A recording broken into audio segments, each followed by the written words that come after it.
हो आइबनु हो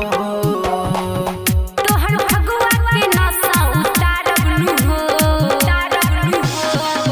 लोटा पिचकारी लेके हम आइबनु हो तोहर भगवा के नशा उतारबनु हो मिली लपन संग रंग लगाई बजाई बबुआ अपना चिके तोरा लेख बदमाश के होलिया में रख देब धास के तोरा लेख बदमाश के होलिया में रख देब धास के तोरा लेख बदमाश के डीजे गुफरान तोरा लेख बदमाश के होलिया में रख देब धास के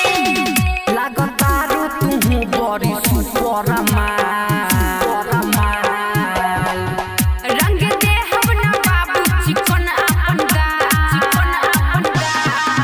लागतारू तुहू बड़ी सुपर माल रंग दे हम ना बाबू चिकन अपन गाल दादा दादा बोलिया इमुलिया डाली रंग चली खास के